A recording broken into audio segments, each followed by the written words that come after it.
Hello मेरे प्रिय साथियों, आप सब कैसे हैं? आशा करता हूँ जहाँ भी होंगे स्वस्थ और मस्त होंगे।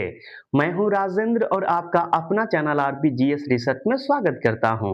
मेरे साथियों, आज यूपी टेट 2026 पर्यावरण की क्लास में भारत की विभिन्न संरक्षण परियोजना पे चर्चा करेंगे। मेरे साथियों, भारत के विभिन्न संरक्षण परियोजना में हम किन किन परियोजना पे चर्चा करने वाले हैं इस वीडियो में, आइए एक नज़र में देख लेते हैं।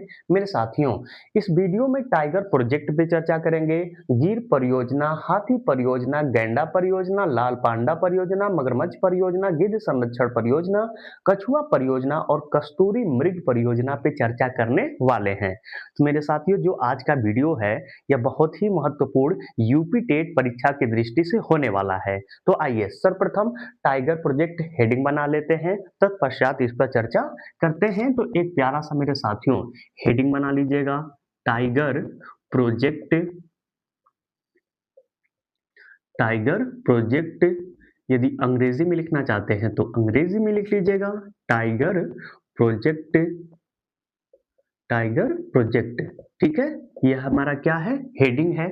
मेरे साथियों, टाइगर प्रोजेक्ट की शुरुआत 1 अप्रैल 1973 को किया गया था और यह जो टाइगर प्रोजेक्ट की शुरुआत किया गया था मेरे साथियों, यह उत्तराखंड के जिम कॉर्बेट नेशनल पार्क से किया गया था।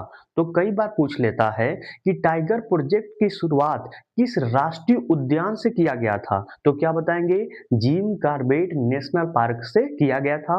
और कब किया गया था, तो 1 अप्रैल 1973 को किया गया था।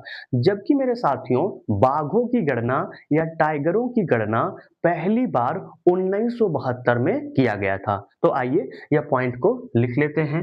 तो लिखिएगा, लिखिएगा, इस इस प्रोजेक्ट की शुरुआत या परियोजना की, कुछ भी लिख सकते हैं, इस प्रोजेक्ट की शुरुआत, इस प्रोजेक्ट की शुरुआत 1 अप्रैल 1 अप्रैल 1973 को 1973 को उत्तराखंड के उत्तराखंड के उत्तराखंड के जिम कॉर्बेट, कहां से, जिम कॉर्बेट नेशनल पार्क से, जिम कॉर्बेट नेशनल पार्क से से किया गया, से किया गया। जबकि जबकि बाघों की गणना, जबकि बाघों की गणना पहली बार पहली बार पहली बार 1972 में 1972 में किया गया।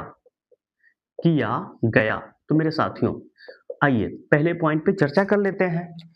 आपको याद क्या करना है, तो याद ये करना है कि टाइगर प्रोजेक्ट की शुरुआत कब किया गया था, तो 1 अप्रैल 1973 को।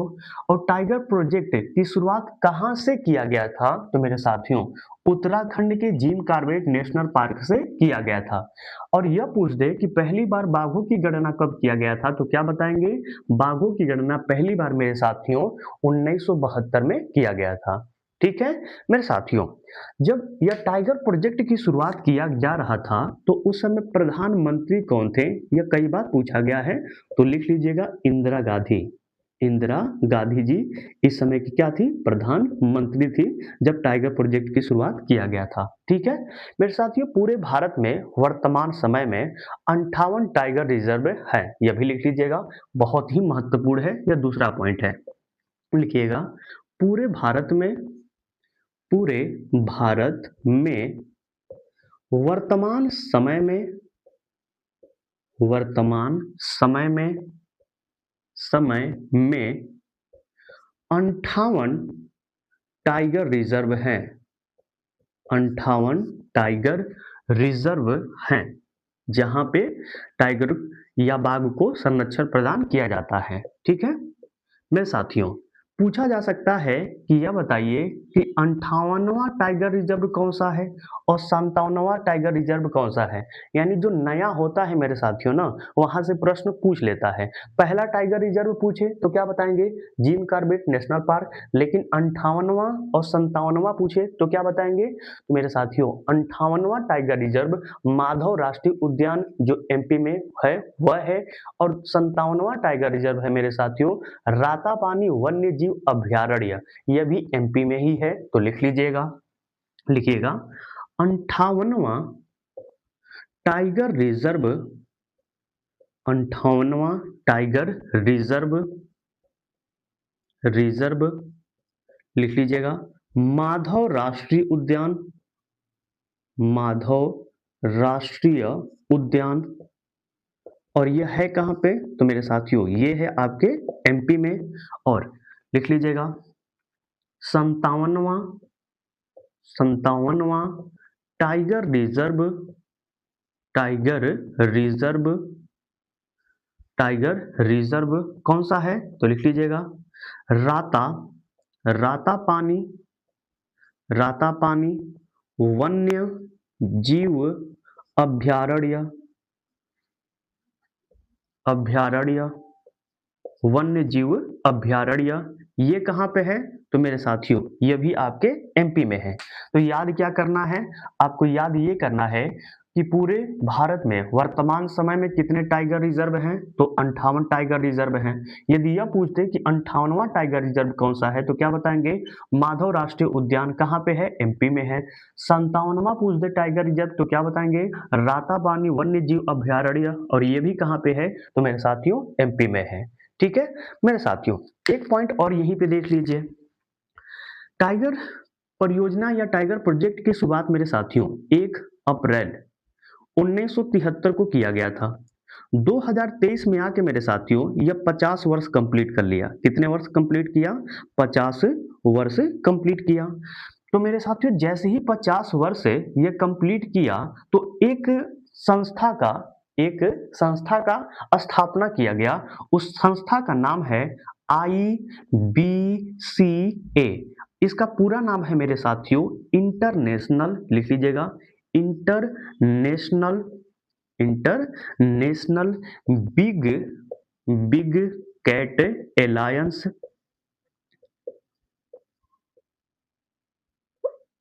एलायंस। तो मेरे साथियों 1 अप्रैल 1973 को टाइगर प्रोजेक्ट की शुरुआत किया गया। 2023 में यह 50 वर्ष कंप्लीट कर लिया, और जैसे ही 50 वर्ष कंप्लीट किया तो एक संस्था की स्थापना किया गया जिसका नाम है IBCA। इसका फुल फॉर्म है इंटरनेशनल बिग कैट एलायंस।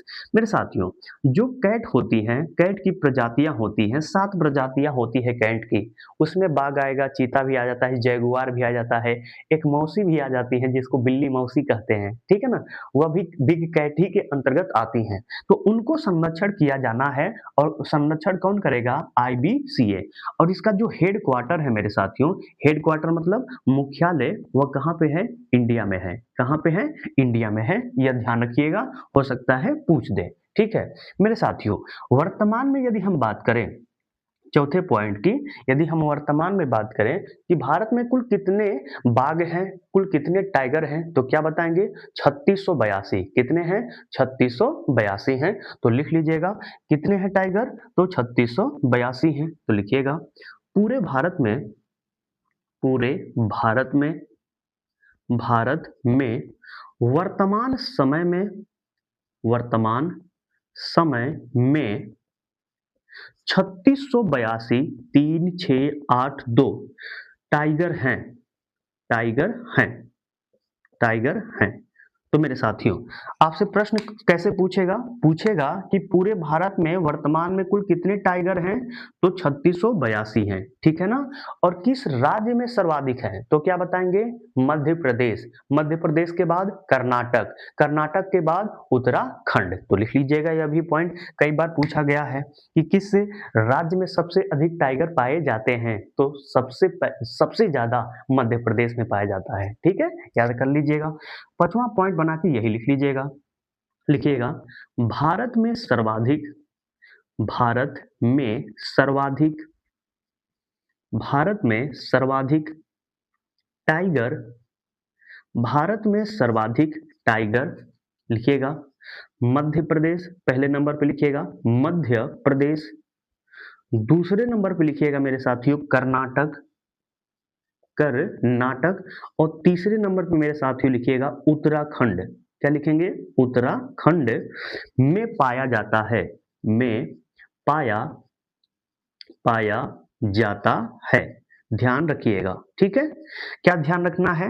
ध्यान ये रखना है कि पूछ दे कि भारत में सर्वाधिक टाइगर कहाँ पाया जाता है, तो पहले स्थान पे क्या बताएंगे? मध्य प्रदेश। दूसरे स्थान पे कर्नाटक और तीसरे स्थान पे क्या बताएंगे? उत्तराखंड। लेकिन यह पूछ दे मेरे साथियों कि यह बताइए कि किस उद्यान में, किस पार्क में सर्वाधिक टाइगर पाए जाते हैं, तब क्या बताएंगे? Gym Corbett national park. और यह पार्क है कहाँ? तो उत्तराखंड में है। तो लिख लीजिएगा यह भी पॉइंट।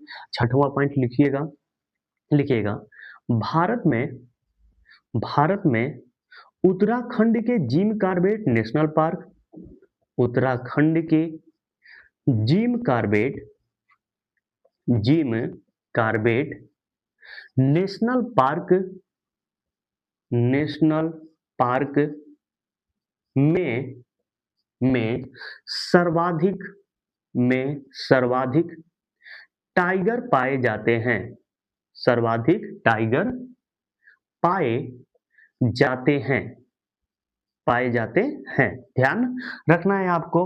ध्यान क्या रखना है? ध्यान ये रखना है मेरे साथियों कि भारत के उत्तराखंड के जिम कॉर्बेट नेशनल पार्क में सर्वाधिक आपके टाइगर पाए जाते हैं, ठीक है मेरे साथियों।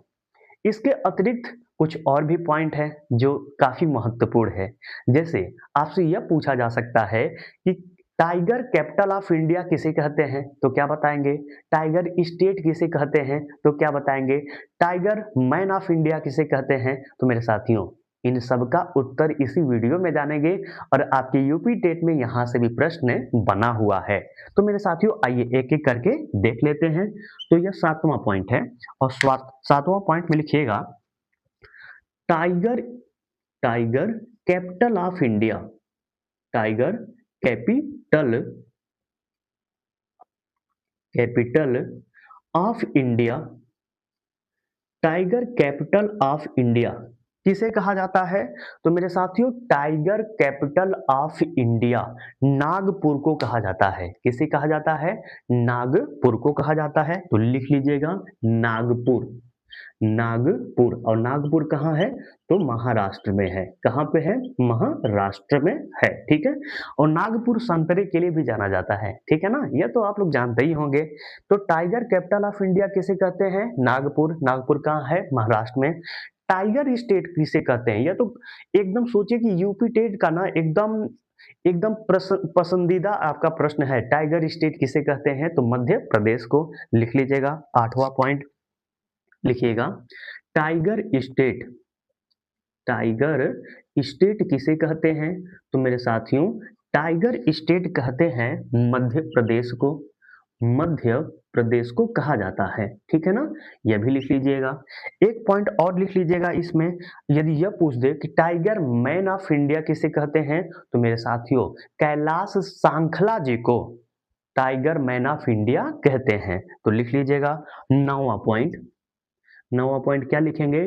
Tiger, tiger man of India, man of India किसे कहते हैं? तो लिख लीजिएगा कैलाश, कैलाश सांखला, कैलाश सांखला जी को क्या कहते हैं? टाइगर मैन ऑफ इंडिया कहते हैं। मेरे साथियों यदि कोई आपसे यह पूछ दे, या तो तीनों आप याद कर लीजिएगा बहुत महत्वपूर्ण है। यदि कोई आपसे यह पूछ दे कि यह बताइए कि अंतर्राष्ट्रीय बाघ दिवस कब मनाते हैं, तो क्या बताएंगे? 29 जुलाई। और यह भी पूछ दे कोई, यह बताओ कि टाइगर का वैज्ञानिक नाम क्या है, तो क्या बताएंगे? Panthera Tigris. तो लिख लीजिएगा, लिखिएगा यहाँ पे लिख लीजिए अंतर्राष्ट्रीय, अंतर्राष्ट्रीय, अंतर्राष्ट्रीय बाघ दिवस या टाइगर दिवस कब मनाते हैं? तो अंतर्राष्ट्रीय बाघ दिवस मेरे साथियों 29 जुलाई को मनाते हैं, ठीक है। और वैज्ञानिक नाम क्या है? तो यह भी लिख लीजिएगा वैज्ञानिक नाम, वैज्ञानिक नाम क्या है? तो पैंथेरा टाइग्रिस, पैंथेरा टाइग्रिस है, टाइग्रिस है। मेरे साथियों, 2 पॉइंट और जान लेते हैं। यदि कोई आपसे यह पूछे कि यह बताइए कि भारत का सबसे बड़ा टाइगर रिजर्व कौन सा है, तो क्या बताएंगे? Nagarjuna Sagar Srisailam tiger reserve. और है कहाँ पे? तो यह आंध्र प्रदेश में है। और कोई यह आपसे पूछते कि भारत का सबसे छोटा टाइगर रिजर्व कौन सा है, तो क्या बताएंगे? Bore tiger reserve. और ये कहाँ पे है? तो महाराष्ट्र में है। दोनों पॉइंट को आइए लिख लेते हैं, इतने जगह में लिख लेंगे, ठीक है ना? इतने जगह में ही हम लोग 2-3 पॉइंट को लिख लेंगे। तो पहला पॉइंट लिखिएगा और ये 10वां पॉइंट है, लिखिएगा। भारत का भारत का सबसे बड़ा भारत का सबसे बड़ा tiger reserve tiger reserve tiger reserve कौन सा है? नागार्जुन नागार्जुन सागर नागार्जुन सागर श्रीशैलम श्रीशैलम है, ठीक है ना? और है कहाँ पे है यह? तो आंध्र प्रदेश में लिख लीजिएगा, ठीक है। 11वां पॉइंट लिखिएगा।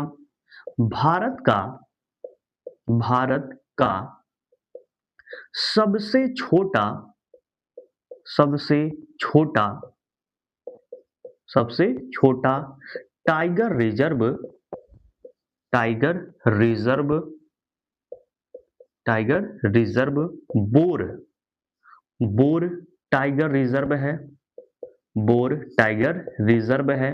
और यह है कहाँ पे? तो यह है मेरे साथियों महाराष्ट्र में। कहाँ पे है? महाराष्ट्र में। तो याद क्या करना है इसमें से? याद ये करना है कि भारत का सबसे बड़ा यदि टाइगर रिजर्व पूछ दे तो क्या बताएंगे? Nagarjuna Sagar Srisailam tiger reserve. और है कहाँ पे? आंध्र प्रदेश में। यदि पूछ दे कि भारत का सबसे छोटा टाइगर रिजर्व कौन सा है, तो क्या बताएंगे? Bore tiger reserve. और है कहाँ पे मेरे साथियों? तो महाराष्ट्र में। मेरे साथियों, एक संस्था और पढ़ लेंगे। मेरे साथियों, 2006 में एनटीसीए का गठन किया गया था। और एनटीसीए है क्या? तो कहा जाता है इंटरनेशनल टाइगर कंजर्वेशन अथॉरिटी, ठीक है ना? इसका पूरा पूरा फुल फॉर्म है।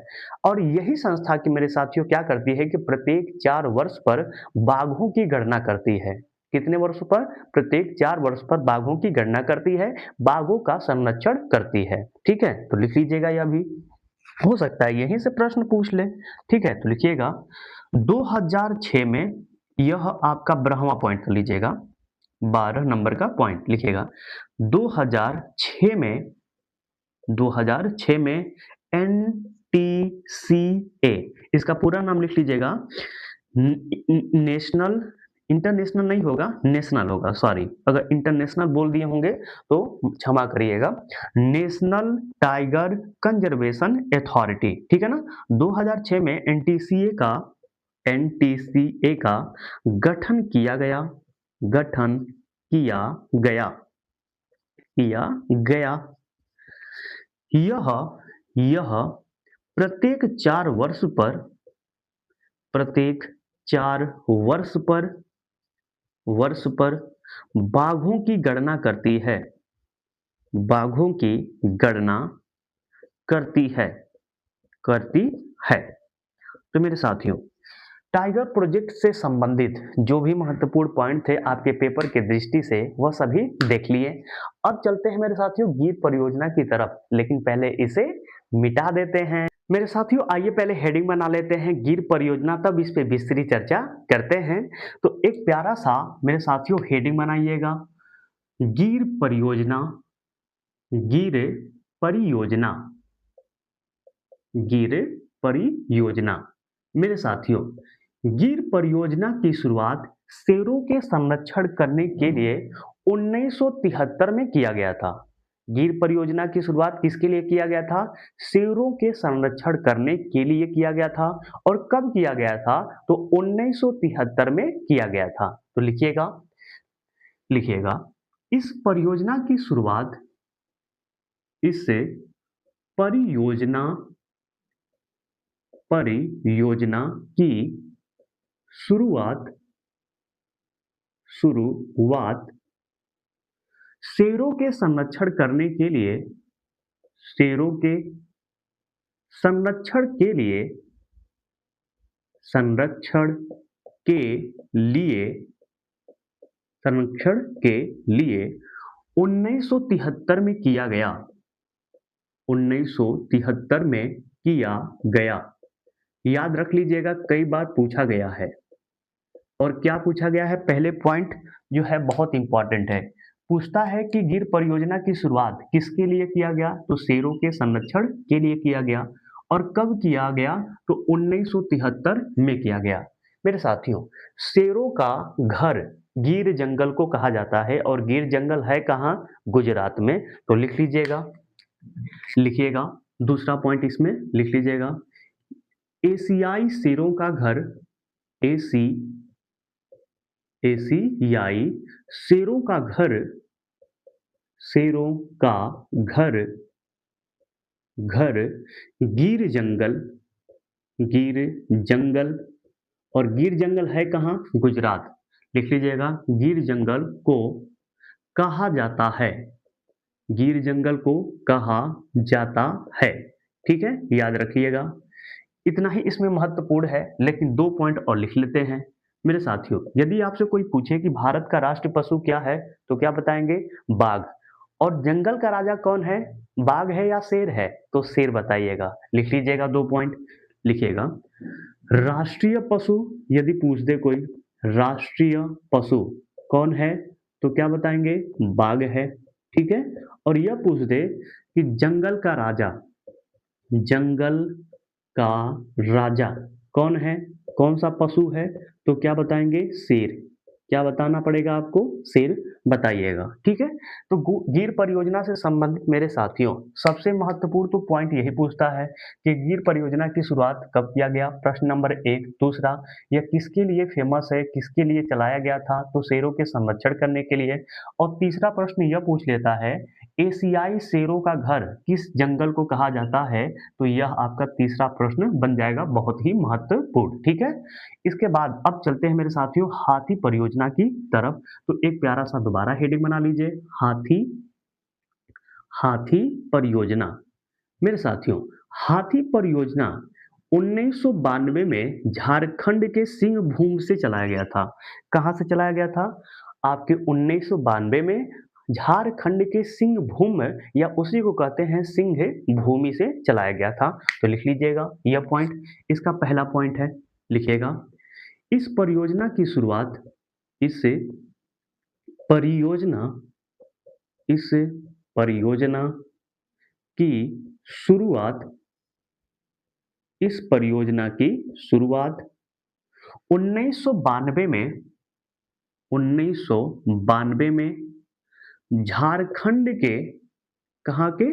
झारखंड के सिंहभूम से, सिंहभूम से, सिंहभूम से, या इसी को कहते हैं सिंह भूमि, भूमि से चलाया गया था, चलाया गया था, चलाया गया था। मेरे साथियों, यदि हम वर्तमान की बात करें कि हाथी संरक्षण यानी हाथी रिजर्व कुल कितने हैं भारत में, तो क्या बताएंगे? 33। और किस राज्य में सर्वाधिक हाथी पाई जाती हैं? तो कर्नाटक राज्य में सर्वाधिक हाथी पाई जाती हैं। तो आइए पहले 2 पॉइंट को लिख लेते हैं। पहला पॉइंट लिखिएगा, पूरे भारत में, पूरे भारत में हाथी रिजर्व की संख्या, हाथी रिजर्व, हाथी रिजर्व की संख्या, संख्या 33 है। कितनी है? 33 है।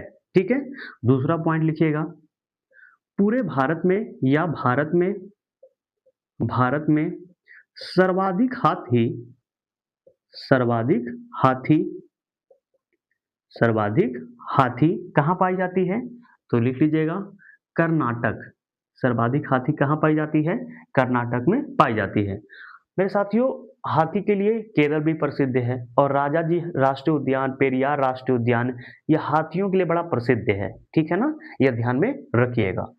मेरे साथियों कुछ और पॉइंट लिख लेते हैं। यदि पूछ दे कि भारत का राष्ट्रीय विरासत पशु कौन सा है तो क्या बताएंगे? हाथी। राष्ट्रीयता कब प्रदान की गई थी? तो 22 अक्टूबर 2010। और विश्व हाथी दिवस कब मनाया जाता है? तो 12 अगस्त को। तो कुछ 2-3 पॉइंट और लिख लीजिएगा, लिखिएगा। भारत का विरासत पशु, विरासत पशु, विरासत पशु कौन कौन सा पशु है? तो हाथी है। विरासत मतलब हमारे पूर्वजों से मिला हुआ है। ठीक है, और लिख लीजिएगा, यहीं पे ऐसे करके लिख लीजिएगा। राष्ट्रीयता, राष्ट्रीयता, राष्ट्रीयता कब दिया गया था?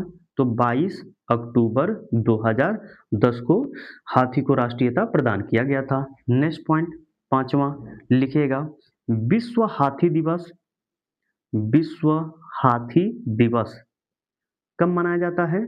तो विश्व हाथी दिवस मेरे साथियों 12 अगस्त को मनाया जाता है।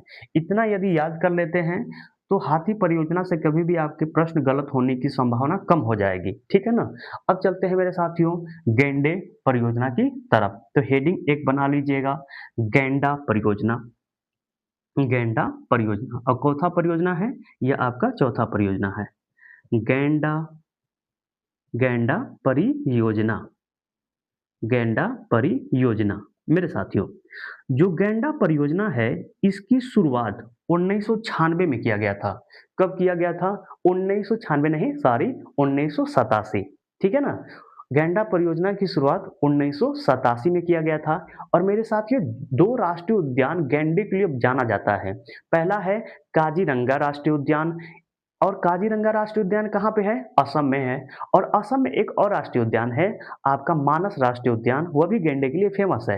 लेकिन जल्दापरा जो राष्ट्रीय उद्यान जो पश्चिम बंगाल है मेरे साथियों, और काजीरंगा राष्ट्रीय उद्यान जो असम में है मेरे साथियों, यह गैंडे के लिए, एक सिंह वाले गैंडे के लिए बहुत ही प्रसिद्ध है। ठीक है, तो इसमें 3 पॉइंट हम लिखेंगे। पहला पॉइंट यह लिखेंगे कि गैंडा परियोजना की शुरुआत कब किया गया था? तो गैंडा परियोजना की शुरुआत मेरे साथियों 1987 में किया गया था। और गैंडा कहाँ पाए जाते हैं? तो लिख लीजिएगा, लिखिएगा, गैंडा, गैंडा के लिए, गैंडा के लिए, गैंडा के लिए, गैंडा के लिए काजीरंगा, काजीरंगा राष्ट्रीय उद्यान, काजीरंगा राष्ट्रीय उद्यान, यह है कहाँ पे? असम। कहाँ पे है? असम में है। ठीक है ना। और एक और लिख लीजिएगा, काजीरंगा राष्ट्रीय उद्यान। दूसरा जलदापारा, जलदापारा राष्ट्रीय उद्यान, जलदापारा राष्ट्रीय उद्यान। और यह उद्यान कहाँ है? तो पश्चिम बंगाल में, पश्चिम बंगाल में। ठीक है ना। तो गैंडा के लिए काजीरंगा राष्ट्रीय उद्यान असम, जलदापारा राष्ट्रीय उद्यान आपका पश्चिम बंगाल, पश्चिम बंगाल जाना जाता है। गैंडे के लिए जाना जाता है। और किस गैंडे के लिए जाना जाता है? तो नोट कर लीजिएगा, नोट करके लिख लीजिएगा, एक सिंह वाले, एक सिंह वाले। ठीक है ना। कितने सिंह वाले? 2 सिंह वाले नहीं, एक सिंह वाले, एक सिंह वाले गैंडे के लिए प्रसिद्ध है। गैंडे के लिए प्रसिद्ध है, प्रसिद्ध है। और आप एक फिल्म भी देखेंगे तो वहाँ पे यह एक सिंह वाला गैंडा दिखाया गया है। ठीक है, और वह फिल्म है मोहनजोदारो। ऋतिक रोशन जी का और पूजा हेगड़े जी का फिल्म है। और वो प्राचीन इतिहास पे बना है, सिंधु सभ्यता पे बना है। और सिंधु सभ्यता में मेरे साथियों एक सिंह वाला बैल पाया जाता है। ठीक है ना, उसी को एक सिंह वाला गैंडा भी कहते थे। तो वहां से वो फिल्म बना है। यदि आप फिल्म देखने में अच्छे, काफी मजेदार होंगे, ज्यादा फिल्म देखते होंगे तो एक बार जाके मोहनजोदारो देख लीजिएगा। लास्ट में एकदम जैसे दुनिया समाप्त, मतलब मोहनजोदारो सिंधु सभ्यता समाप्त होती है तो गंगा नदी के किनारे एक पशु आता है जो सफेद होता है और उसके सर पर एक सिंह होता है। ठीक है, तो वहां पे बताया गया है एक सिंही बैल या एक सिंही सांड, यह वही है मेरे साथियों। ठीक है, और भारत में ही पाया जाता है, तो जाके देख सकते हैं। अब चलते हैं लाल पांडा परियोजना की तरफ। तो हेडिंग एक बना लीजिएगा, पांचवा, लाल पांडा, लाल पांडा, पांडा परियोजना, लाल पांडा परियोजना। मेरे साथियों, लाल पांडा परियोजना की जो शुरुआत किया गया था वह 1996 में किया गया था। कब किया गया था? 1996 में। इतना ही महत्वपूर्ण है, लेकिन लिख लीजिएगा, लाल पांडा को कैट बियर भी कहा जाता है। तो लिखिएगा लाल पांडा को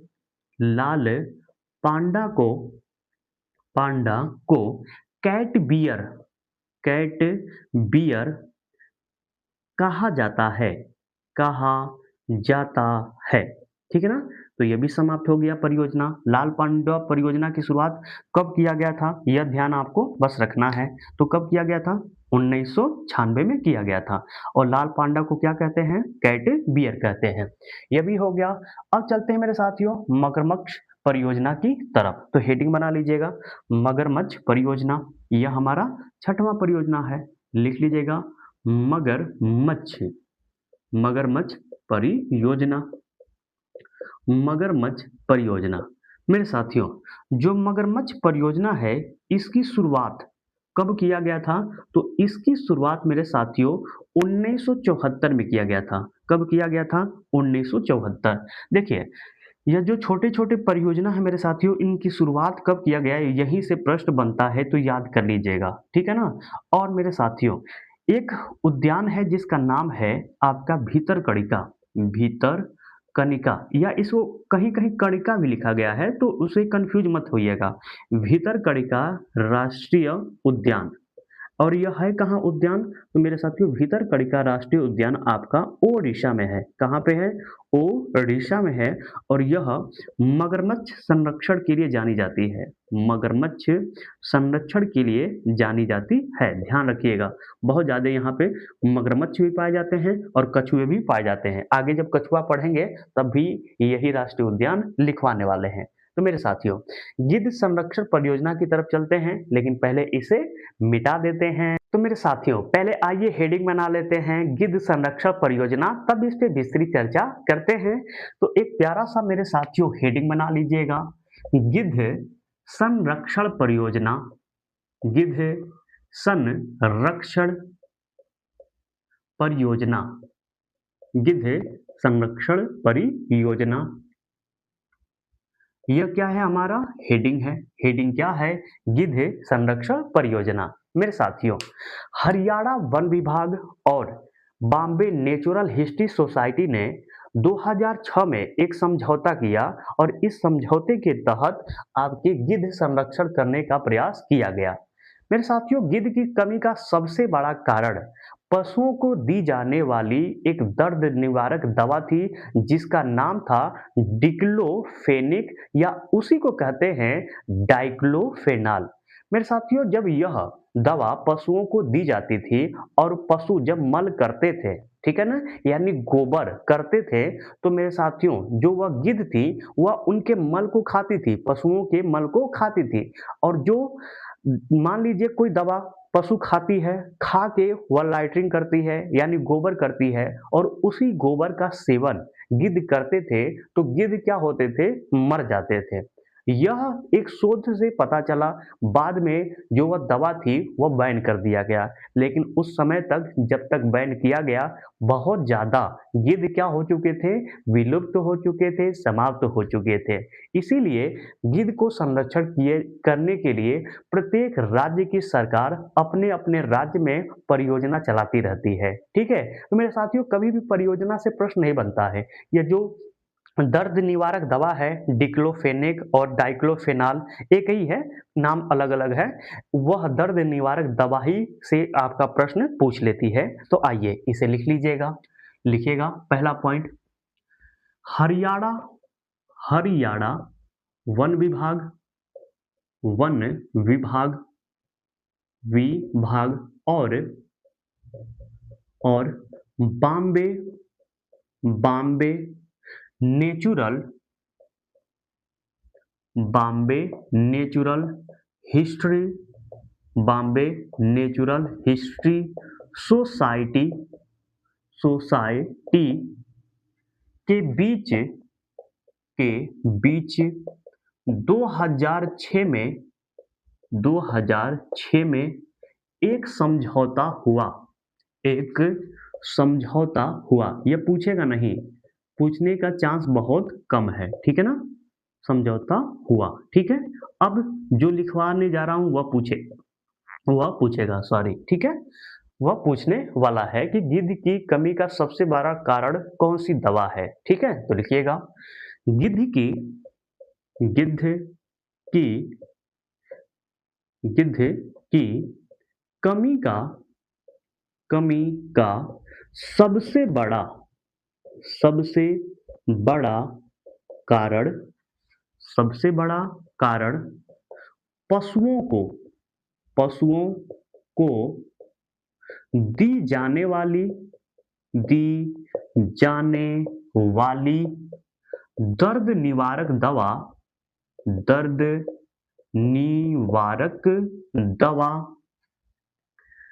दर्द निवारक दवा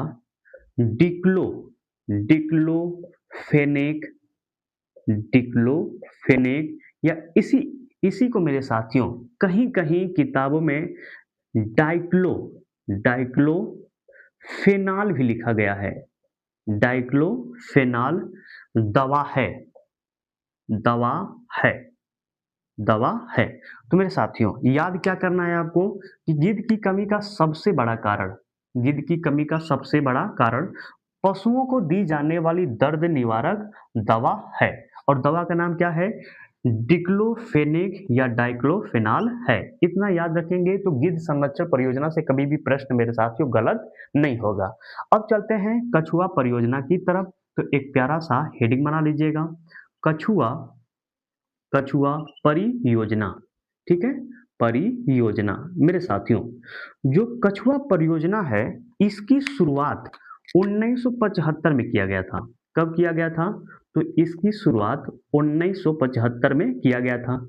तो कभी भी पूछेगा तो शुरुआत ही आपसे पूछेगा, आपके पेपर में शुरुआत से प्रश्न बनता है। और कछुआ परियोजना, यह कछुआ का संरक्षण कहाँ किया जाता है, तो मेरे साथियों लिख लीजिएगा, भीतरकनिका राष्ट्रीय उद्यान कछुओं के लिए फेमस है। किसके लिए फेमस है, कछुओं के लिए फेमस है, ठीक है ना। वो एक ओरिएले कछुआ पाया जाता है, उसके लिए फेमस है। अब आते हैं मेरे साथियों लास्ट परियोजना पे, कस्तूरी मृग परियोजना। तो हेडिंग डाल लीजिएगा, कस्तूरी मृग परियोजना। मेरे साथियों इसकी जो शुरुआत है 1970 के दशक में किया गया था। 1970 के दशक में किया गया था। और यह कस्तूरी जो मृग है मेरे साथियों, यह मृग मतलब क्या होता है, हिरण होता है। क्या होता है, हिरण।